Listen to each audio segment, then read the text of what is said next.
I'm on the beach. It's a very pebbly beach, as you can see, but it's a glorious Sunday sunny morning. I'm on my way to St. Ninian's cave, which is behind me. You can just about see it, and it's fabulous. I don't know what century St. Ninian hung out here as a hermit or a recluse. I'm following the ancient path down to St. Ninian's cave, and there's a stream that I've followed all the way down through the woods, and then it just disappears into the shingle beach. I must say, I am completely beguiled by the disappearance of the water. It's a proper stream, a brook, and look, it just disappears into the shingle. I'm not quite sure what to make of that, other than it feels very mystical. Where does it go? It's like a life. Our life is a stream, and it disappears into the shingle.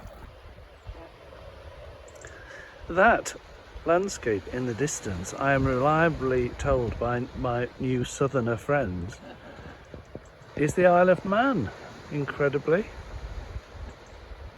I have just paid a visit to St. Ninian's cave here in Galloway. He wasn't in, but there was a sign saying, "Do not enter, falling rocks." But I ignored the sign and got away with it. I'm becoming more and more radical in my as I get older and feistier.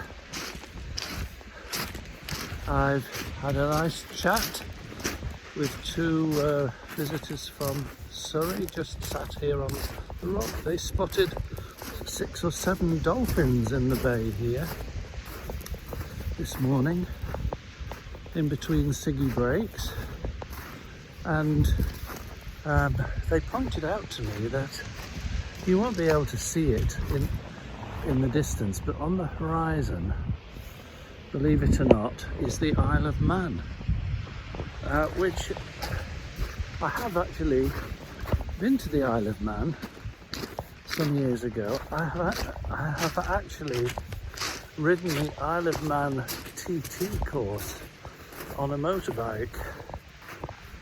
Not my motorbike, you understand.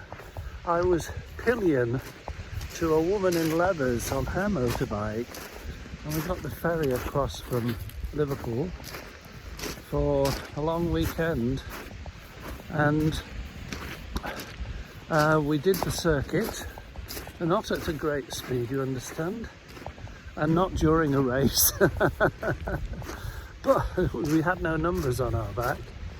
But on race day I was given a yellow high-vis vest and a brush, and they said, "You're a marshal. If you if you see an accident, sweep it up quickly, and you'll get a bacon butty in the hut." And there was an accident, and there were bits on the course, and I did put my life into my hands, and in between bikes zooming past, I did sweep away the detritus, and I got my bacon butty. There we are. That's not very spiritual, is it?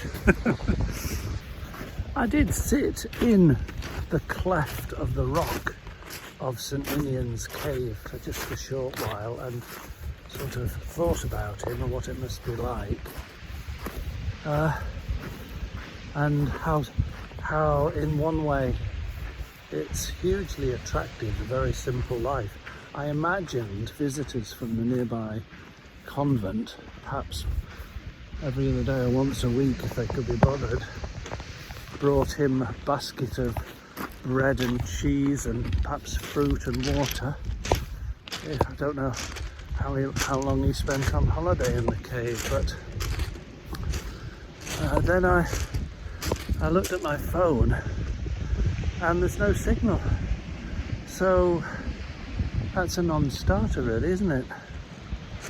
The other thing that I've learned on this little visit to St Ninian's cave is that if you don't know where to go next, just wait a bit and engage in conversation with somebody who is also visiting and perhaps knows a place or two, and ask for a recommendation. And the two ladies from Surrey have recommended Port William, not Fort William, but Port William.